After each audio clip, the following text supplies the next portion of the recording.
our next talk is Professor Tu from Hong Kong. This may be one of the few talks that actually has something to do with the real world. Top pro for new physics at the LEC. Thank you. Thank you very much. Today, my topic is top probe for new physics at the Large Hadron Collider.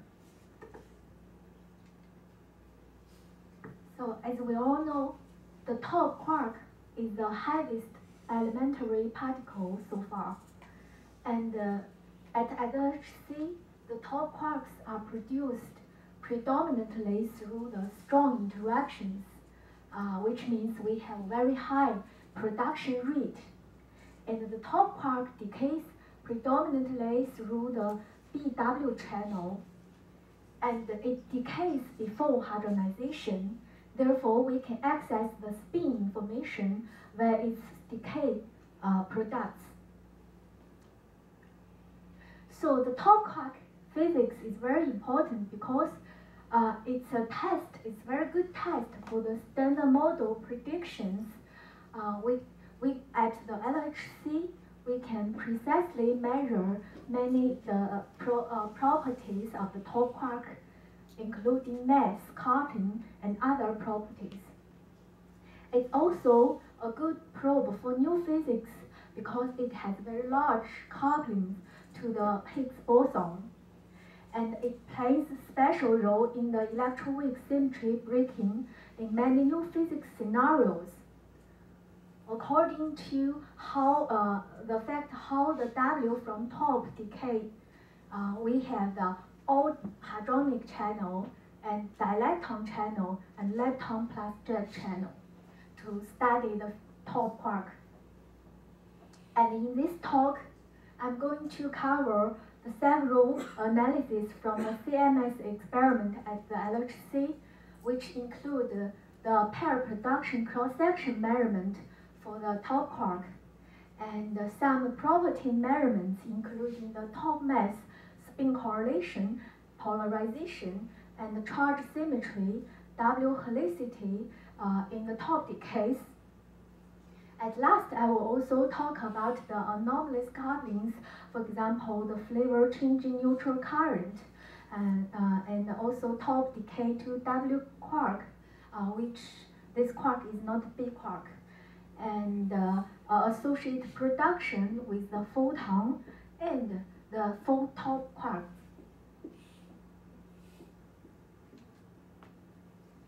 So first of all, I would like to talk about the mass, the top mass measurement at the CMS.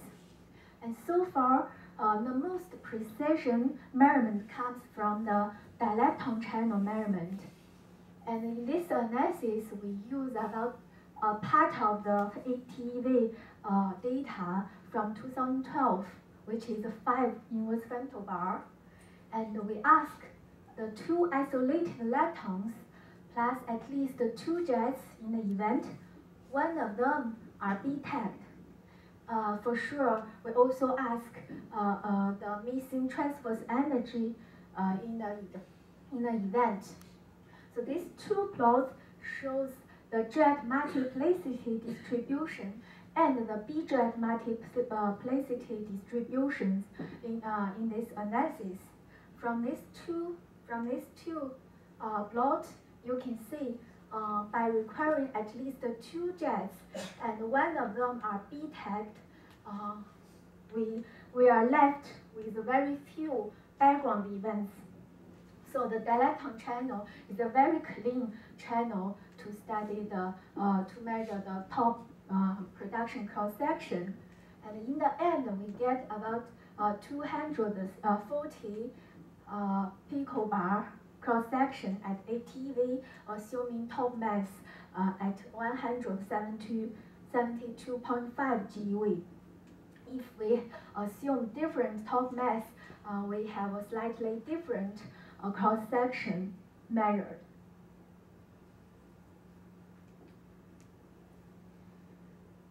So in this slide, I show you the inclusive TT bar cross-section as a function of the center of mass energy And from both ATLAS experiment and CMS experiment, including all the channels we use to measure the cross-section. And this plot is made by the LHC top working group very recently. And there are two lines here. They are theoretical lines made from the next to next leading order theory. And the above line is for the PP bar collision, and the below line is for the PP collision. And the little star here is a result from the teletron, and there are several points here comes from the 7TV and 8TV analysis in ATLAS and CMS. So you can see, compared to the next to next leading order theoretical predictions, our measurements are very consistent with the standard model predictions within 1 or 2 sigmas. So do you know if they are going to do a world average? The world average for the cross-section, yeah. Right now, I think they're working on that, but I do not say they have the results in the public page. Yeah, because if you look at ATV data, all the points are below the prediction. Yes. Okay. So next, I'm going to talk about the top mass measurement. So far, the most precision measurement is from the single lepton channel at 8 TeV, in which we use full data set at 8 TeV, 19.7 inverse femtobar. And in this analysis, we ask one isolated lepton and at least 4 jets, 2 of them are B-tagged, plus some missing transverse energy requirement. And we perform a kinematic fit of the decay products to a TT bar hypothesis. For example, here we fit on the mass of the mass of the top here, and followed by that we have performed what's so-called ED-gram method. In this method, we use 2D likelihood functions for each event to estimate simultaneously the top quark mass and the jet energy scale. In this plot on the right, you can see that this is the jet energy scale factor as a function of the mass of the top, and in the central point here represent the most likely values for the jet energy scale factor and the mass of the top. And those circles correspond to the different uncertainty levels. And in the end, we obtain the mass of the top at 172 GeV with uncertainties, and the jet energy scale factor is about 1. So if you don't use the top, how do you calibrate the jet energy scale on the ZTK? We will use a ZTK, yeah. So then can you compare this number to the ZTK? This number, you compare this right. Number to the ZTK. I do not remember what's the exact number we obtained from the ZTK, but they should be compatible.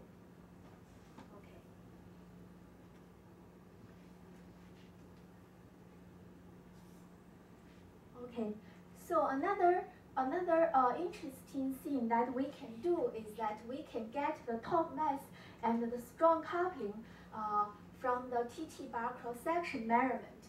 In this analysis, we use 7 TeV data, which is 2.3 inverse femtobar, and the measured inclusive cross-section for the top quark pair production is compared to the QCD prediction at next to next leading order to determine top pole mass or the strong coupling RS. And the result is presented in the following way. For example, the observed cross-section in the dilepton channel we get is 161.9 picobar at 7 TeV.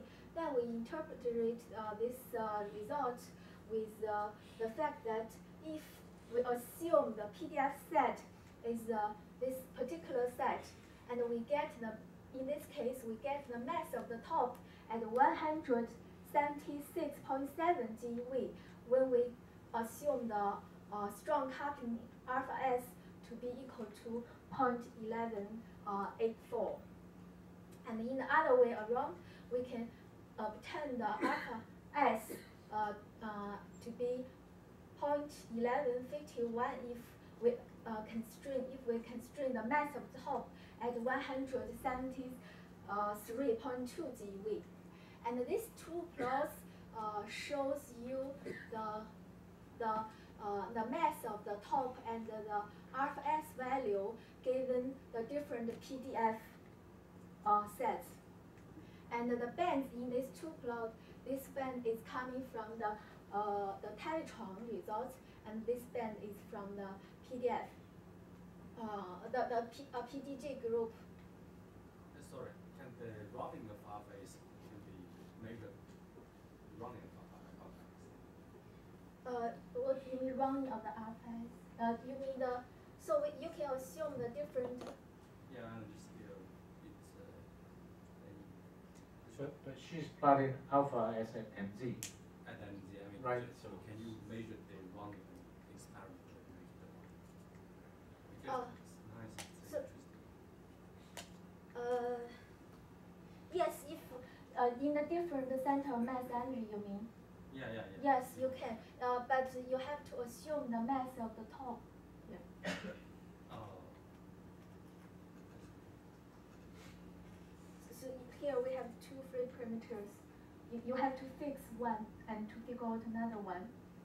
But once you, as long as you assume the top mass, then you can get the different alpha S at different center of mass energy.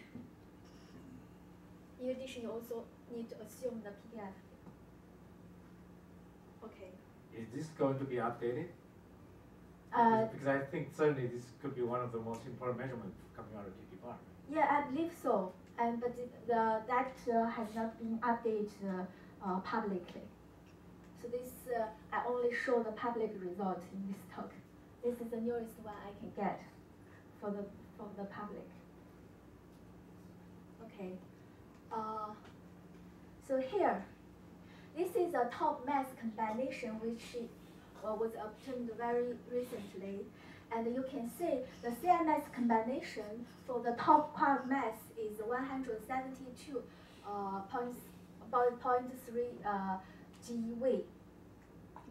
And the world average combination, which was made in the early of this year, is about 173.3 GeV.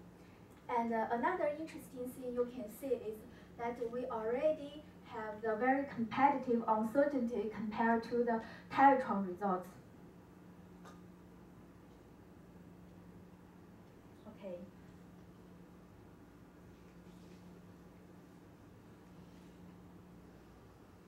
Okay, so next I'm going to talk about the top spin correlation and the polarization in the TT-bar pair production.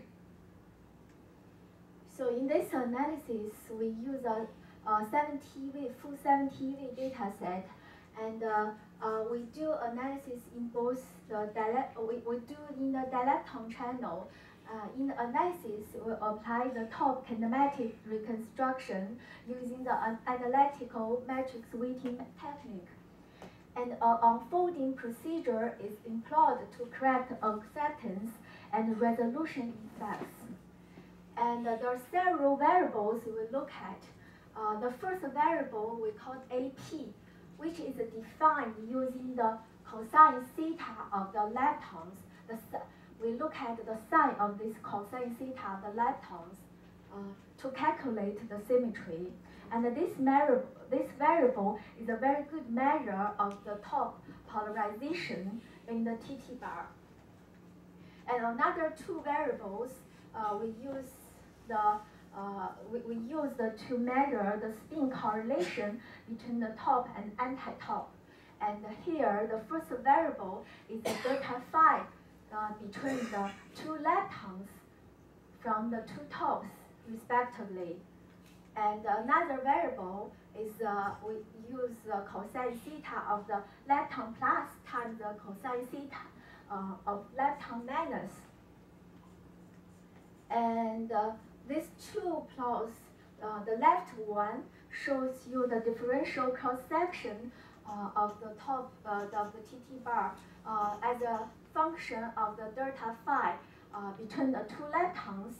The second plot shows you the differential cross-section as a function of the cosine theta L. So on the left plot, you can see these lines comes from the Monte Carlo studies, and a few blue lines, two blue lines here, the dot blue lines and the solid blue lines from the theoretical calculation.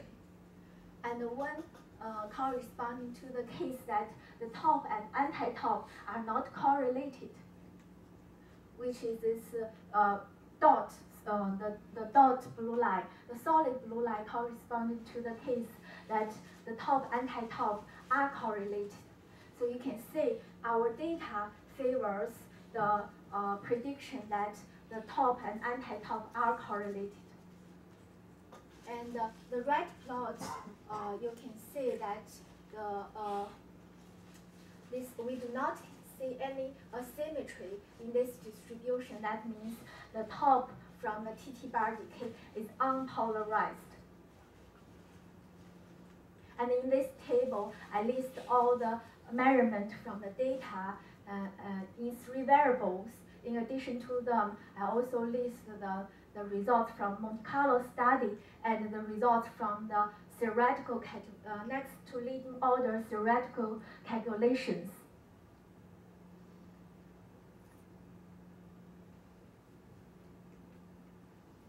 Okay, so I just talked about the spin correlation and the polarization measurement in the TT bar production. Here, I'm also going to talk about the top polarization in T-channel single top production. Okay. So in this analysis, we use a full 2012 ATEV data, and we require one isolated lepton plus two jets. One of them are B-tagged, plus some missing ET requirement. Because in T-channel single top production, the top quarks are almost 100% polarized through the V-A coupling structure. This is a weak interaction, so the top is polarized, which is different from the analysis I just presented in the previous slide. And in some new physics models, the coupling structure may alter, which affects the top quark polarization. And so very similarly, here again, we still use the angular distribution of the angular distribution of the leptons from the top decay to study the polarization of the top. And here, the result shows us that the measured top polarization is very consistent with the standard model prediction, which we have the top 100%, almost 100% polarized. And the two plots here corresponding to the case that before the unfolding and after both of the plots corresponding to the case that we do the unfolding. The top one is from the electron channel, and the bottom one is from the muon channel. Sorry, what's this 0.82 number? In the box, in the red box? This one? No, in the red box here. Red. Lower left. Lower left corner. This one? Lower left corner, no, lower Lower left. left. Left. Sorry. Keep going left. Yeah. Up. Left. Here. Left. Oh, this yeah, one. Yeah, Okay, so what's sorry. this 0.82 number? Oh, so this is this polarization number is this PL, and this two number is AL. So this, in the standard model, this the prediction should be 1. So this is consistent to 1 given the uncertainty of the measurement. Okay. Okay, so next I'm going to talk about the top pair charge asymmetry measurement. At the LHC, because the top, the TT bar are produced predominantly through two production mechanisms. One is the gluon-gluon fusion, another one is quark anti-quark annihilation. In the second production mechanism, the quark is mainly from the C quark, mainly from the valence quark, sorry, and the anti-quark is mainly from the C quark. Therefore, the quark usually carries more momentum. As a result, the top, the distribution, the rapidity distribution of the top is more broader compared to the rapidity distribution of the anti-top, because the top is tended to be in the direction of the quark mother. Okay.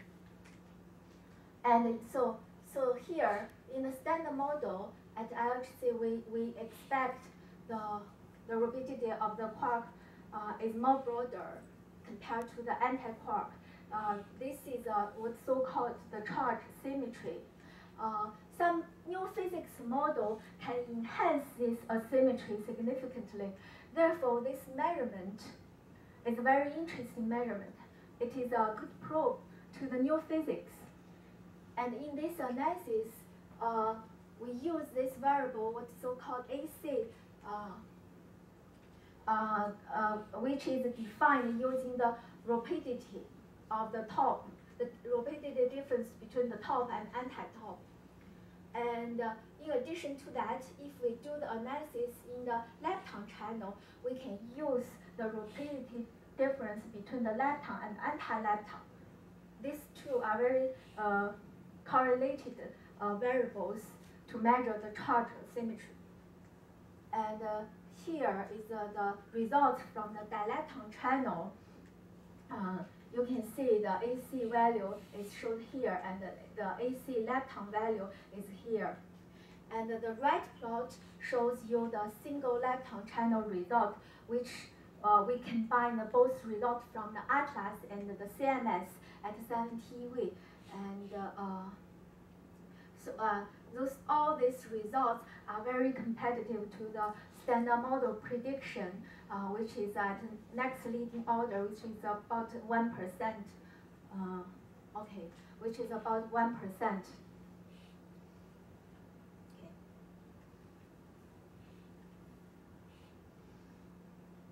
So this analysis we update in the 8 TeV using the full data set at 8 TeV, and the analysis strategy is quite similar to the 7 TeV, and we use the same variable to measure the symmetry. But this time, in addition to the inclusive top charge symmetry, we also measure the symmetry as a function of the absolute value of rapidity top and as a function of the mass of the TT bar. Because we expect some of the new physics enters in the regime that the high rapidity value and the high mass of the TT bar region. And again, from these plots, you can see the measured results from data are pretty consistent with the standard model prediction, which is different from the select the new theoretical model prediction here. Okay. So I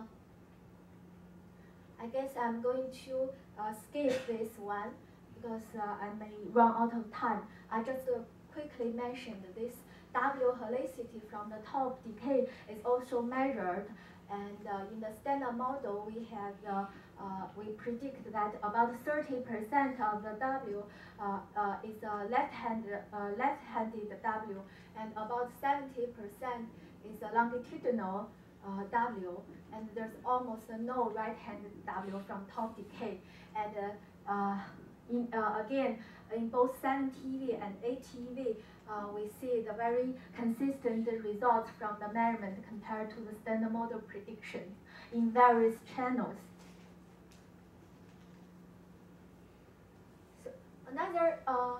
So in the following, I'm going to talk about several analyses regarding the anomalous couplings related to the top.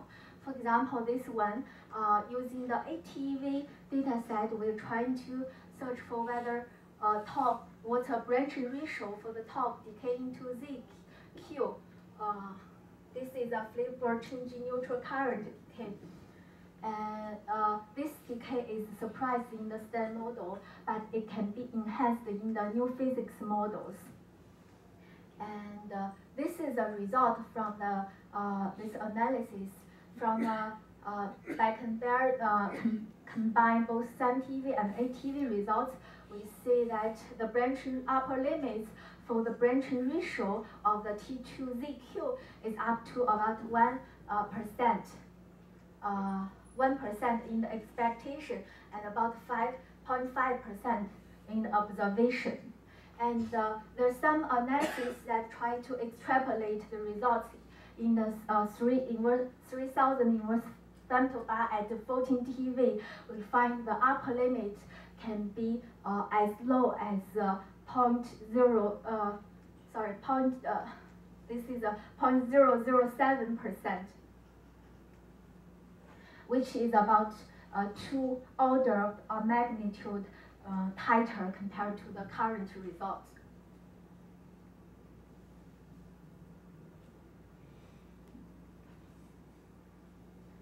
So in addition to the top two Z and quark, we also try to measure the ratio between the branching ratio of the top to the WB and the top to the WQ, where Q is the other quark, the quarks other than B quark.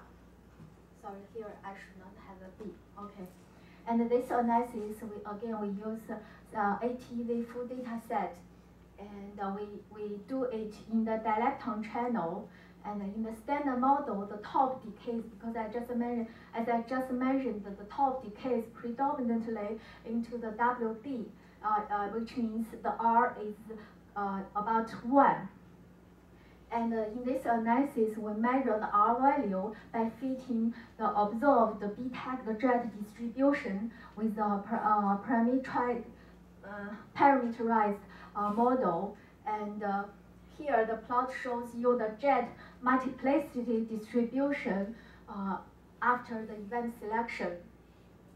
And in the end, we find that the measured R value to be equal to 1.01, which is pretty consistent with the standard model prediction. And at 95% confidence level, we set the lower limit of the R to be 0.955 if we assume R equal or less than 1.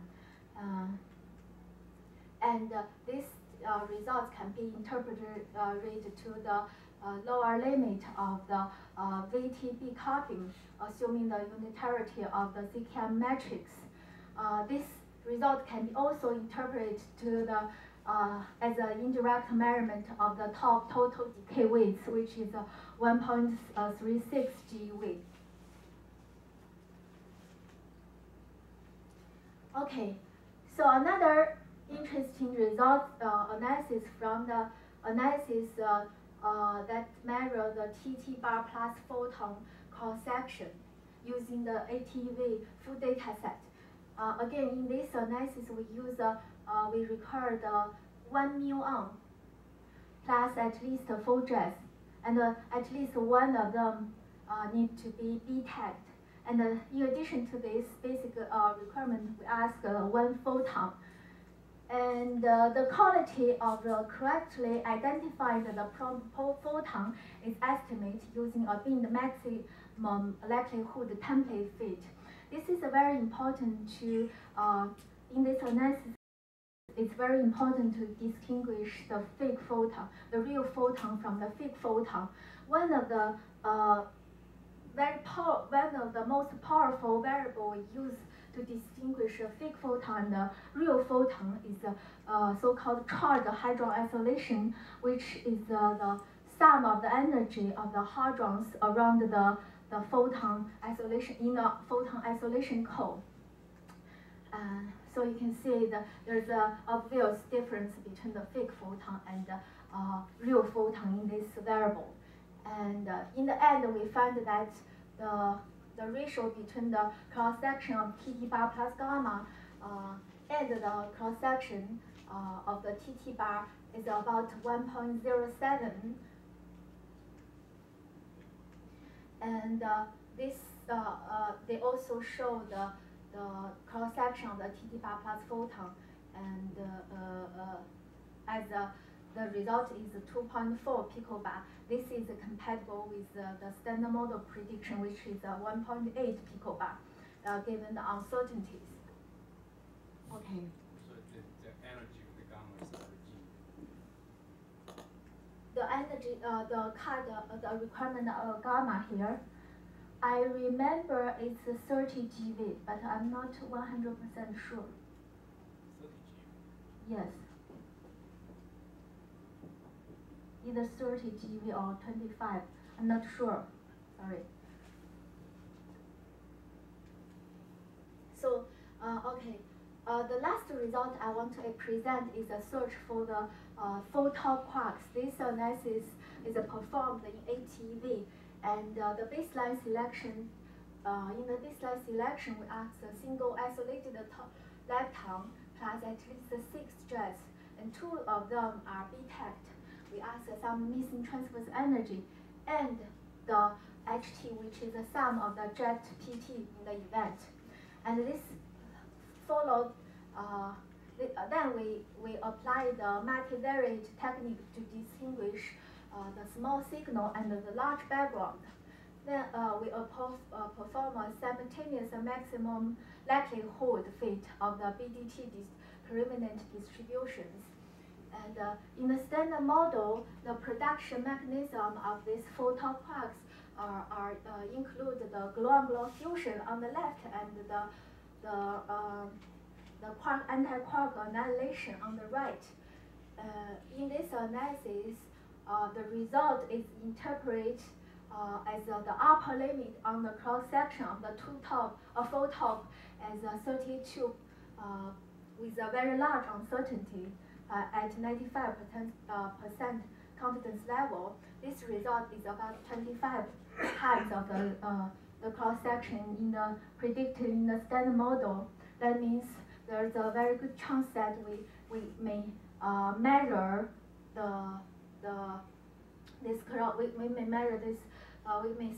measure this cross-section in the upcoming rounds, because the limit is pretty loose right now. Okay, so let me get into my conclusion. As a top factory, LHC allows precision measurements of many top properties. They are not only the test of the standard model, but also very good proofs to new physics. And in this talk, I present the results of the top and top related measurements from the CMS. So all the presented results are in good agreement with standard model predictions. Hopefully, we can see something more interesting in the coming round of the LHC. Okay. I'm not sure how many minutes I've left. No, I just quickly introduce a new group from Hong Kong. We just joined the Atlas experiment this summer, and right now we have 3 universities joining this experimental high energy group, including Chinese U, Hong Kong U, and Hong Kong University of Science and Technology, and the University of Hong Kong. And we have 4 faculties, including myself, and plus some postdoc and students. And we have 2 advisors which are Ken Bill, Luke from Berkeley, and Charlie Yang from SLAC. So we hope that we can have more productive work in the future and more interactions with all colleagues in this field. Thank you very much.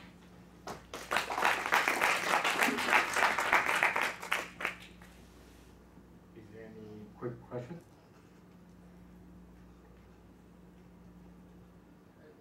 Sorry, can you estimate the cross-section of TT bar and BD bar?